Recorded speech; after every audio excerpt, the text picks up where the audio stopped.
بسم اللہ الرحمن الرحیم۔ السلام علیکم ورحمۃ اللہ وبرکاتہ۔ آج ہم ایک اہم موضوع پہ بات کریں گے کہ سرسوں کا تیل کیوں کھانے کے قابل نہیں رہا۔ سرسوں کے تیل پر امریکہ، یورپ اور کینیڈا میں بطور کوکنگ آئل استعمال کرنے پر پابندی کیوں عائد ہے۔ سرسوں کے تیل سے کون کون سی جسمانی بیماریاں لگتی ہیں۔ سرسوں کے تیل کا شمار غیر طیبات میں سے کس طرح سے ہوتا ہے۔ یہ اور اس طرح کے تمام دیگر سوالات کے جوابات جانتے ہیں اور سرسوں کے تیل کا تمام زاویوں سے جائزہ لیتے ہیں، تاکہ ہم یہ نہیں کہ ایک جزوی پہلو کی بنیاد کے اوپر ہم کسی چیز پر فیصلہ کر رہے ہیں۔ لوگوں میں پھیلی ہوئی عادت کو اب ہمیں چھوڑنا ہوگا کہ ہم نے کوئی ویڈیو دیکھ لی یا کہیں پہ کوئی فائدہ پڑھ لیا یا کسی سے کچھ سن لیا تو اس کی بنیاد کے اوپر ہم کسی چیز کا فیصلہ کریں اور پھر اس کو ہم سب کے لیے فائدہ مند قرار دے دیں۔ تو یہ جو غلط عادت چل پڑی ہے اسے ہم نے ختم کرنا ہے۔ ہم نے علم کی روشنی میں زندگی گزارنی ہے۔ یہ ہماری صحت کا معاملہ ہے، اس لیے ہمیں بہت محتاط رہنا چاہیے۔ اب بڑھتے ہیں ہم اپنے سوالات کی جوابات کی طرف اور جانتے ہیں سرسوں کے تیل کی حقیقت کو۔ سب سے بڑی غلطی ہم یہ کر رہے ہیں کہ ہم اللہ تعالیٰ کے نظام صحت سے صحت کے لیے نقصان دہ قرار دے رہے ہیں، اور طب الہی کے آٹ و شفا کا نظام جو ہمارے جسموں میں اللہ تعالیٰ ہے ہم اسے پہچانتے ہیں، بلکہ اس کی خوراک کو بھی ہم یکسر طور پہ مسترد کر دیتے ہیں جسے اللہ تعالیٰ نے طیبات قرار دیا ہے۔ سب سے پہلے ہمیں اس غلطی کو درست کرنے کی ضرورت ہے کہ یہاں اللہ تعالیٰ نے اگر ہمیں اس دنیا میں بھیجا ہے، اس نے ہمارے رہنے، ہماری صحت کا انتظام کیا، اس نے ہمیں ایسی بیکار نہیں چھوڑ دیا کہ ہم ساری زندگی بیمار رہیں، مریض بن کے رہیں، بڑھاپا ہمارا بیماریوں میں گزرے۔ یہ سب وہ کچھ ہو رہا ہے، یہ سب کچھ ہمارے اپنے اعمال اور ہماری اپنی غلط سوچ اور غلط طریقے علاج کی وجہ سے ہوگا۔ اللہ تعالیٰ نے تو ہماری صحت کے لیے ایسا انتظام رکھا ہے کہ ہم بڑھتے دم تک جو ہے صحت مند زندگی گزارتے ہوئے اس دنیا سے جب جائیں تو ہمارا آخری دن بھی صحت مند ہو۔ اس غلطی کو درست کرنے کے بعد دوسرا بڑا کام کرنے کا یہ ہے کہ ہم کوئی بھی بات کہیں سے سنتے ہیں یا کوئی بھی کام کرتے ہیں، اس کے اندر ہم سب سے پہلے یہ دیکھ لیں کہ اللہ تعالیٰ نے کیا فرمایا ہے، اور اس کے بعد ہمارے پیارے نبی صلی اللہ علیہ وسلم نے اس کے بارے میں ہمیں کیا ہدایت دی ہے۔ آپ حیران ہوں گے کہ ہم تو یہاں صحت کی بات کر رہے ہیں، طب کی بات کر رہے ہیں، میڈیکل فیلڈ کی بات کر رہے ہیں، اس میں اللہ تعالیٰ کہاں سے آ گیا، رسول اللہ صلی اللہ علیہ وسلم کا ذکر کہاں سے آ گیا، قرآن کریم اور حدیث کا ذکر کہاں سے آ گیا؟ کیونکہ ہم تو یہی سنتے آئے ہیں کہ قرآن اور حدیث کا کوئی تعلق نہیں ہے میڈیکل سے۔ ایسا ہرگز نہیں ہے، جو لوگ ایسی سوچ رکھتے ہیں وہ بالکل غلط ہے۔ قرآن کریم اور حدیث میں مکمل نظام حیات ہے۔ رسول اللہ صلی اللہ علیہ وسلم کو قرآن کریم میں اللہ تعالیٰ نے جو آئیڈیل نمونہ قرار دیا ہے، اسوہ حسنہ قرار دیا ہے، وہ صرف اور صرف عبادت کے لیے نہیں ہے بلکہ مکمل نظام حیات کے لیے ہے۔ اس میں صحت سب سے پہلے نمبر پر ہے، کیونکہ اللہ تعالیٰ نے انسانوں اور جنات کی تخلیق کا مقصد جو قرآن کریم نے ذکر کیا ہے کہ میں نے انہیں صرف اپنی عبادت کے لیے پیدا کیا۔ جیسا کہ سورۃ الذاریات میں ذکر کیا ہے، یہ کیسے ہو سکتا ہے کہ ہم اللہ کی عبادت کو احسن طریقے سے بجا لائیں جبکہ ہم بیمار ہوں، ہمیشہ بیمار کی حالت میں بستروں پہ پڑے رہیں یا اسپتالوں میں داخل رہیں۔ تو یہ سوچ بالکل غلط ہے کہ اللہ تعالیٰ نے ہمارے لیے ہمیشہ بیمار رہنا لکھا ہے، ایسا ہرگز نہیں۔ لیکن افسوس ہم پر ہے کہ ہم قرآن کریم پر تدبر نہیں کرتے، جو قرآن کریم کا پہلا فرض ہے۔ اللہ تعالیٰ نے ہر مسلمان کے اوپر تدبر فرض قرار دیا۔ قرآن کریم کو نازل کرنے کا مقصد بھی اللہ تعالیٰ نے تدبر بیان کیا۔ تدبر کے احکام ہیں، اعداد ہیں، اس کی تمام تفصیلات بتانے کے لیے کئی ویڈیوز درکار ہوگی، لیکن مختصراً کہ ہم نے ان لوگوں کے لیے جو عربی نہیں جانتے الحمدللہ ایک کاوش کی ہے کہ اردو زبان کے اندر عربی امہات تفاسیر کا خلاصہ ایک ہی پیراگراف میں ترجمہ و تفسیر کے ساتھ مرتب کیا ہے، اور ان میں تفریق جو ہے نوروں کی مدد سے کی ہے۔ قرآن کریم کا ترجمہ سیرت نبی صلی اللہ علیہ وسلم کی روشنی میں مرتب کیا گیا۔ وہ اس طرح کہ اس وقت میں نبی دور میں جو معنی لیا جاتا تھا اسی معنی کو قرآن کریم کے ہر لفظ کے ماتحت لایا ہے۔ قرآن کریم کے ہر لفظ کا ہر جگہ پر ایک ہی ترجمہ کیا گیا ہے، اور یہ پہلی دفعہ ایسا اردو زبان میں ہو رہا ہے، اس سے پہلے آج تک کسی نے کیا۔ اگر لفظی ترجمے کو ڈائریکٹوں کے ساتھ ملا کر پڑھا جائے تو یہ وہ بامحاورہ ترجمہ بنے گا جو قرآن کریم کے سب سے بڑے مفسر رسول اللہ صلی اللہ علیہ وسلم سے صحیح روایات کے ساتھ منقول ہے، یا شان نزول کی روشنی میں جو اس کا پس منظر بیان ہوا، یا پھر صحابہ کرام رضوان اللہ علیہ علیہم اجمعین یا ان کے بعد تابعین یا ان کے بعد تبع تابعین رحمهم اللہ کے اقوال پر مشتمل تعبیر اور تفسیر کو اٹا کر کے ان کا نچوڑ خلاصے کی شکل کے اندر مکمل لکھ دیا گیا ہے۔ اردو زبان میں یہ اللہ تعالیٰ کے فضل اور اس کی خاص رحمت سے پہلا ترجمہ اور تفسیر ایسا ہے جس میں خیر العلوم صحابہ کرام تابعین اور تبع تابعین کے تمام تفسیری اقوال کو ایک جگہ پر جمع کیا۔ اردو زبان میں پہلے کبھی کسی نے اس طرح کام نہیں کیا اور نہ ہی کسی نے ایک سے زائد تراجم کا ذکر کیا ہے، حالانکہ یہ سارے ترجمے بالکل ٹھیک ہے اور صحیح سند کے ساتھ پڑھ دیا۔ ہم نے الحمدللہ یہ کام بھی کیا اور اس کو مزید آسان بناتے ہوئے ہم نے اسے ایک ہی جگہ پر بغیر تکرار کے جامع الفاظ کے ساتھ جمع کر دیا۔ اس طرح ایک ہی پیراگراف میں بآسانی لفظی ترجمہ بھی پڑھ سکتے ہیں، بامحاورہ ترجمہ بھی پڑھ سکتے ہیں اور تمام تفاصیل کا خلاصہ اور نچوڑ بھی ایک ساتھ پڑھ سکتے ہیں، اور یہ سب آپ صرف دو رنگوں کی مدد سے بآسانی ترجمہ تفسیر ایک ساتھ پڑھ سکتے ہیں۔ روح القرآن انسائکلوپیڈیا کا سب سے بڑا وہ تدبر تھا، تدبر کے فریضے کو ادا کرنے والا قرآن کریم کا ترجمہ اور تفسیر منتخب کرنا، یہ وہ ٹارگیٹ تھا جس کے اوپر 15 سال کی محنت کے بعد اللہ تعالیٰ کے فضل اور اس کے رحمت سے ایک بار مکمل کرنے کی اللہ تعالیٰ نے توفیق دی۔ اللہ تعالیٰ سے دعا ہے کہ وہ ہمیں توفیق دے تاکہ ہم اسی طرح قرآن کریم کا ترجمہ اور تفسیر مکمل کریں۔ روح القرآن انسائکلوپیڈیا کی سب سے بڑی خاصیت یہ ہے کہ اس کو پڑھنے سے آپ تدبر کا فریضہ ادا کر سکتے ہیں۔ آپ عربی زبان نہیں بھی جانتے تب بھی آپ قرآن کریم کے معانی کا استنباط کر سکتے ہیں کہ لفظی ترجمے کے ساتھ ملائیں گے اور اسے پڑھیں گے تو آپ کو سمجھ میں آئے گا کہ اس قرآن کے اندر اتنی تاثیر ہے، اتنا اس کے اندر علوم ہے، ہر بار پڑھنے سے نئی تاثیر حاصل ہوگی اور ایمان میں اضافہ ہوگا۔ روح القرآن انسائکلوپیڈیا کی کئی خصوصیات ہیں، لیکن یہاں پر ذکر کرنے کا مقصد یہ تھا تدبر کے ساتھ جب آپ قرآن پڑھیں گے تب وہ آپ کو شفا دے۔ آج ہم کہتے ہیں قرآن پڑھنے میں شفا نہیں ملتی، تدبر کے ساتھ جب آپ قرآن پڑھیں گے تو آپ کو شفا بھی ملے گی، آپ کو پتہ چلے گا کہ ہمارے لیے صحت کے اللہ تعالیٰ نے کیا کیا اصول رکھے ہیں۔ تو ہم نے الحمدللہ قرآن انسائکلوپیڈیا کے بالکل شروع میں تدبر کرنے کا طریقہ، تدبر کرنے کا منہج، تدبر کرنے کے آداب مکمل طور پر سکھایا۔ اسی طرح طب الہی کے اصول و ضوابط جو قرآن کریم میں اللہ تعالیٰ نے بیان کیے سب کو جمع کر کے وہاں ذکر کر دیا ہے۔ تو یہاں پر ہمارا جو موضوع ہے اس کی مناسبت سے صرف یہ ذکر ہے کہ اللہ تعالیٰ نے قرآن کریم میں ہمیں دیا ہے کہ صرف ان طیبات کو کھائیں جو رزق اللہ تعالیٰ نے ہمیں عطا کیا ہے۔ آج قرآن کریم کے لائف اسٹائل کو چھوڑنے کی وجہ سے بیماریوں کی کثرت ہے۔ اس سے بڑا المیہ جو اس وقت معاشرے میں ہے، اللہ تعالیٰ نے قرآن کریم میں جن طیبات کا ذکر کیا ہے اور جن چیزوں کی تعریف کی ہے اور جنہیں ہمارے لیے بطور رزق اختیار کرنے کا اشارہ دیا ہے، ہم ان کو غیر طیبات قرار دیتے ہوئے صحت کے لیے مضر سمجھتے ہیں، پھر ان کے متبادل ایسی چیزیں لے کر آتے ہیں جو ہماری صحت کے لیے نقصان دہ ہوتی ہیں، لیکن ہم ان کی جھوٹی تعریف، جھوٹی پبلسٹی سے متاثر ہو کر ان کا استعمال شروع کر دیتے ہیں، جس سے ہماری بیماریاں دائمی شکل اختیار کر جاتی ہیں۔ انہی چیزوں میں سے ایک سرسوں کا تیل ہے۔ سرسوں کا تیل طبی لحاظ سے کتنا نقصان دہ ہے اس پہ ہم ابھی بات کریں گے انشاءاللہ، لیکن پہلے سوچنے والی بات یہ ہے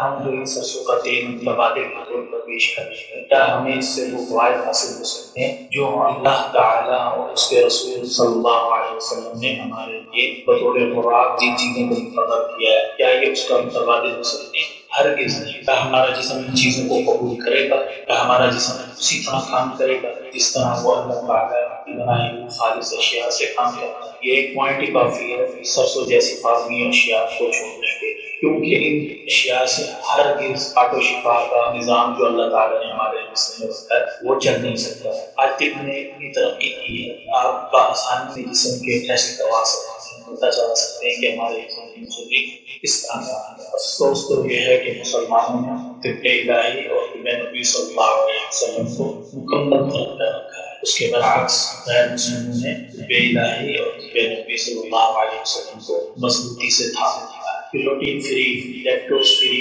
جی ایم او، اس طرح کے مختلف لیبل لگا کر جو چیزیں بھی مارکیٹ میں آرگینک کے طور پہ پیش کریں، یہ دراصل طب الہی کو خوراک جو طیبات کی شکل میں اللہ تعالیٰ نے صحت کو برقرار رکھنے اور آٹو شفا کے فنکشن کو جسم میں فعال رکھنے کے لیے فائدہ مند قرار دیا ہے۔ لیکن افسوس اندھی تقریب نے ایسی تباہی مچا کے رکھی ہے، 24 سال سے زائد عرصہ ہو چکا ہے۔ امریکہ، کینیڈا اور یورپ نے سرسوں کے تیل کو بطور کوکنگ آئل استعمال کرنے پر پابندی دیا ہے۔ 2016 میں امریکہ کے فوڈ ادارے نے بھی دوبارہ وارننگ دی کہ یہ جو سرسوں کا تیل جو اس وقت مارکیٹ میں بک رہا ہے اسے بطور کوکنگ آئل استعمال نہ کریں، لیکن اس کے باوجود سرسوں کے تیل کو بطور کوکنگ آئل استعمال کیا جا رہا ہے۔ اب آتے ہیں سرسوں کے تیل کا پوسٹ مارٹم ہونے کی طرف، اس میں کچھ فائدہ بھی ہے کہ نہیں؟ حیرت تو مجھے حکما اور ڈاکٹر حضرات پہ ہوتی ہے جو مالش کے فوائد ہیں اسے اٹھا کے کوکنگ آئل کے اوپر ڈال کر اور لوگوں کو گمراہ کر رہے ہیں کہ سرسوں کے تیل بطور کوکنگ آئل استعمال کرنے سے آپ کو یہ فوائد ہیں۔ اللہ تعالیٰ ان کو ہدایت دے اور انہیں طب الہی پڑھنے کی توفیق عطا فرما دے، آمین۔ کسی ایک لیبارٹری ریسرچ نے سرسوں کو تیل کو بطور کوکنگ آئل استعمال ان کے سرسوں کے تیل کو دل اور صحت کے لیے انتہائی مفید قرار دیا ہے۔ سرسوں کا تیل کے اجزاء کا تجزیہ کیا ہے، اس کے اندر 44 سے 47% تک ایروجینک ایسڈ فیٹ یعنی فیٹی ایسڈ مرکب ہے جو دل کے پٹھوں میں ٹرائگلیسرائڈز اور سرسوں کے تیل کے چند قطروں کو اکٹھا کر کے فائبرسلیشن ریشو کی نشو و نما کا سبب بنتا ہے، جس سے دل کے پال بند ہو جاتے ہیں اور شریانیں ڈیمیج ہو جاتی ہیں اور ایک وقت آتا ہے کہ دل مکمل طور پر کام کرنا چھوڑ جاتا ہے۔ آج پتہ چل گیا ہوگا ان لوگوں کو جو سرسوں کا تیل کھاتے تھے پھر بھی اس کے باوجود ان کو بائی پاس کروانا پڑا یا پھر ان کی بیوگرافی ہوئی، اس کا سبب یہ سرسوں کا تیل تھا۔ یہی سرسوں کا تیل جسے آپ اس لیے کھاتے تھے کہ یہ دل کی شریانوں میں جمتا ہے، لیکن آپ کو معلوم نہیں یہ دل کی شریانوں میں جمتا تو نہیں لیکن جمنے والے اجزاء کی نشو و نما کرتا ہے۔ اس سے بھی بڑا سائیڈ ایفیکٹ اس کا یہ ہے کہ یہ خون کی شریانوں کے اندر جو ہے انہیں ڈیمیج کرتا ہے، ان میں آٹو شفا کا جو فنکشن ہے اسے بالکل معطل کر کے رکھ دیتا ہے۔ اسی طرح وٹامنس وغیرہ جو خون کے اندر جو سپلیمنٹ پہنچ جاتے ہیں ان کو ہضم کر کے جسم میں لگنے کے بجائے ان کی بلاکیج کر دیتا ہے۔ کیا آپ کو معلوم ہے کہ مصر میں فرعونوں کے زمانوں میں جب لاشوں کو محفوظ کیا جاتا تھا لاشوں کو سرسوں لگایا جاتا تھا کیونکہ سرسوں سے نصاب بند ہو جاتے ہیں، اندر کا اندر ہی رہتا ہے اور باہر کا باہر ہی رہتا ہے۔ تو آج کی لیبارٹری ریسرچ کی تحقیقات آنے سے پہلے سے ثابت شدہ بات ہے۔ میڈیکل ریسرچ نے دوسرا جو نقصان بتایا ہے سرسوں کے تیل کا وہ ہے پھیپھڑوں کے اوپر، سانس کے نظام کو ڈیمیج کر دیتا ہے۔ سانس کا جو سسٹم ہے پھیپھڑوں کے اوپر اسے یہ بالکل غیر فعال بنا جاتا ہے اور مسلسل سرسوں کا تیل استعمال کرنے والے پھیپھڑوں کے کینسر کا شکار بھی ہو جاتے ہیں، جیسے کہ کئی تحقیقاتی ریسرچ نے اپنی رپورٹوں میں اس بات کا ذکر کیا ہے۔ سرسوں کے تیل سے دل کے اوپر چربی بنتی ہے جس سے مایوکارڈین لیپیڈیسس اور فیٹی ڈیجنریشن آف ہارٹ جیسی بیماریاں لگتی ہیں۔ سرسوں کا تیل کھانے سے تیزابیت ہوتی ہے، معدے، آنتوں اور پھیپھڑوں میں سوزش ہوتی ہے۔ یہ وہ نقصانات ہیں جو مغربی لیبارٹریوں کی ریسرچ بتا رہی ہے، لیکن طب الہی میں سرسوں کے تیل کا سب سے بڑا نقصان یہ ہے کہ یہ جسم میں اللہ تعالیٰ نے جو آٹو شفا کا فنکشن رکھا ہے اسے بالکل غیر فعال بنا دیتا ہے اور جسم میں خلیوں کی تجدید کا جو نظام ہے وہ کام کرنا چھوڑ دیتا ہے۔ یہاں ایک سوال پیدا ہوتا ہے کہ سرسوں کے تیل کے کچھ فوائد ہے بھی کہ نہیں، کیا اس کے تمام اجزاء جو ہیں وہ زہریلے مواد پر مشتمل ہیں؟ نیچرل چیزوں کے اندر ایسا ہرگز نہیں ہوتا، البتہ یہ ضرور ہوتا ہے کہ پرسنٹیج کا فرق ہوتا ہے۔ اس کے اندر فائدہ مند اجزاء یعنی اومیگا 3 جو ہے وہ صرف اور صرف 6% ہے اور اومیگا 6 15% کی بات یہ ہے کہ اس میں سب سے ہلکا یا سب سے کمزور اومیگا الفا لینولک ایسڈ 6% ہے اور یہ 6% جسم کو اس وقت لگے گا جب جگر معدہ صحیح کام کر رہا ہے معدہ، پھر یہ جا کر APA DHA میں کنورٹ ہوگا جو اومیگا 3 کی اعلیٰ اقسام ہے اور اس کے فوائد جو ہے تب جا کے آپ کے جسم کو حاصل ہوں گے۔ لیکن آپ اگر اومیگا 3 کے فوائد کو ایسے ہی لے کے اور کہیں کہ سرسوں کے تیل سے آپ کو اومیگا 3 مل جائے گا تو ایسا ہرگز نہیں ہے۔ دوسری بات یہ ہے کہ جب سرسوں کا تیل جو ہماری مارکیٹ میں اس وقت بک رہا ہے یہ سب ریفائن، اس میں تو اومیگا 3 جو 6% ہے وہ بھی موجود نہیں ہے، یہ ٹوٹلی سوزش کے مادے پر مشتمل ہے۔ اب مزے کی بات سنیں، اس سرسوں کے تیل میں جو اومیگا کا ایسڈ ہے وہ سب سے ہلکی کوالٹی کا ہے، یعنی وہ جسم میں بڑی مشکل سے ہضم ہوتا ہے اور ہضم ہونے کے بعد جو ہے وہ DHA APA میں کنورٹ ہوتا ہے، جو اومیگا کے اعلیٰ اقسام ہے اور جس کے فوائد ذکر کیے گئے۔ اور اس سے بھی زیادہ مزے کی بات یہ ہے کہ اس وقت مارکیٹ میں تیل فروخت ہو رہا ہے، سرسوں کا تیل، اس میں پام آئل ملا ہوا ہے، اور اگر آپ خالص بھی لے لیتے ہیں اس کے اندر جو ہے اومیگا 3 کا بالکل بھی نہیں، کیونکہ وہ ریفائن ہوا ہے اور اسے اعلیٰ درجہ حرارت کے اوپر خوب پکایا گیا ہے۔ اس طرح سرسوں کے تیل کو کھانے سے کوئی فوائد حاصل نہیں ہوتے، بلکہ جسم میں تیزابیت پیدا کرتی ہے، اور سرسوں کا تیل جو ہے وہ ٹاکسینک یعنی زہریلا ہے۔ لیکن کبھی کبھار اگر آپ سرسوں کا تیل کبھی کبھار بہت تھوڑی مقدار میں کھانا چاہیں تو کھا سکتے ہیں۔ اور اسی چیز کی جو ہے امریکہ کے ادارے صحت نے اجازت دی تھی کہ جو بغیر درجہ حرارت کے سرسوں کا تیل کولڈ پریس پہ نکلا ہو وہ کبھی کبھار آپ کھانے میں استعمال کر سکتے ہیں۔ اس اجازت کو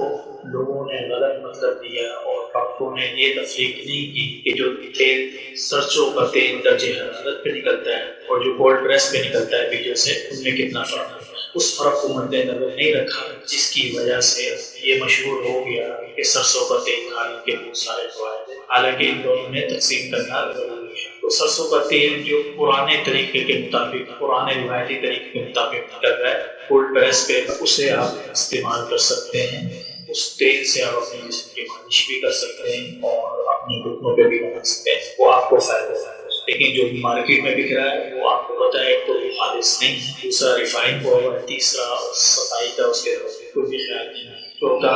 اس کے اندر جو فائدہ مند اجزاء اگر ہیں بھی کچھ بچ بھی ہیں تو وہ ٹاکسینک میں بدل چکے ہیں اور وہ آپ کے جسم میں نقصان کر سکتے ہیں۔ جی ہاں، سرسوں کا تیل زہریلا تیل ہے۔ کیا آپ کو معلوم ہے سرسوں سے زہریلی گیس بنتی ہے جسے سلفر گیس کہا جاتا ہے، اور جو جنگوں میں استعمال ہوتی ہے۔ 1860 میں یہ زہریلی گیس UK میں متعارف ہوئی تھی، اور یہ زہریلی گیس آج تک جنگوں میں استعمال ہوتی ہے۔ آنکھوں سے شدید آنسو نکلنے، سانس کے گھٹنے اور کئی امراض کا سبب بنتی ہے۔ سرسوں کے تیل کو کبھی کبھار بھی نہیں کھانا چاہیے، اس کی وجہ یہ ہے کہ یہ زہریلا تیل ہے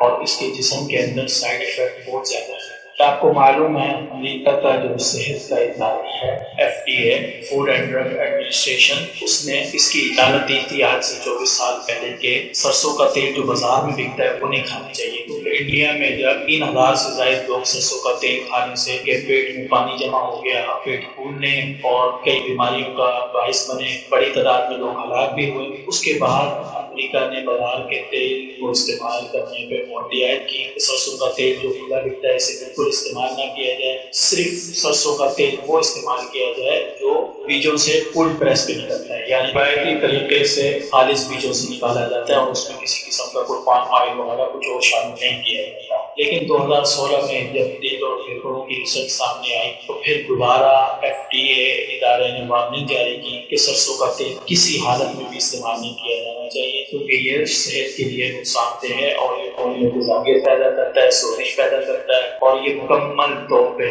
ٹاکسین ہوتا ہے، یعنی زہریلا تیل ہے۔ اس لیے ہمیں سب سے پہلے جو ہے قرآن اور حدیث کو دیکھنا چاہیے۔ قرآن حدیث نے جب کہہ دیا کہ یہ غیر طیبات چیزیں تو ہمیں نہیں کھانا چاہیے۔ باقی ہمارے کچھ حضرات ہیں وہ کہتے ہیں یہ سب اللہ کی نعمتیں ہیں، کھائی جاؤ کھائی جاؤ، ان کے لیے گزارش ہے کہ یہ اللہ کی طیبات میں سے نہیں ہے جو اللہ تعالیٰ نے ہمارے لیے مقرر کیا۔ اب دیکھ لیں پہلے ہم کون سا آئل استعمال کرتے تھے، رسول اللہ صلی اللہ علیہ وسلم نے کون سا آئل استعمال کیا، صحابہ نے کون سا کیا، تمام انبیاء علیہ السلام نے کون سا کیا، تو وہی آپ آئل اور گھی استعمال کریں۔ اگر آپ اپنی مرضی کرتے ہیں تو پھر آپ نتائج کے ذمہ دار خود ہیں، اور اللہ تعالیٰ کی یہ آیت ظہر الفساد فی البر والبحر بما کسبت ایدی الناس، آج جو بیماریوں کی کثرت ہے اس کا سبب یہی ہے کہ ہمارے اپنے ہاتھوں سے جو فساد خشکی اور تری میں برپا ہوا ہے اس سے یہ امراض ہے۔ اللہ تعالیٰ ہمیں سمجھنے اور عمل کرنے کی توفیق دے۔ آخر میں گزارش ہے کہ دوائیوں پر پیسہ لگانے کے بجائے اچھی خوراک اور طیبات کو کھانے پر پیسہ خرچ کریں، اس سے آپ کی صحت بھی بنے گی اور آپ آخری دم تک اشاش بشاش زندگی گزاریں گے، ہر قسم کی دائمی امراض سے محفوظ ہیں۔ ہم نے سرسوں کے تیل کے چند نقصانات ذکر کیے ہیں۔ اگر آپ مسٹرڈ آئل کے مزید سائڈ افیکٹ کرنا چاہتے ہیں تو ہم نیچے لنک شیئر کر رہے ہیں تاکہ آپ تحقیق کرے اور ان نقصانات کو جان کر ان سے اپنے آپ کو بچائے اور اپنی صحت کا خیال رکھے۔ اللہ تعالیٰ ہم سب کو اس کی توفیق دے، آمین۔ السلام علیکم ورحمۃ اللہ وبرکاتہ۔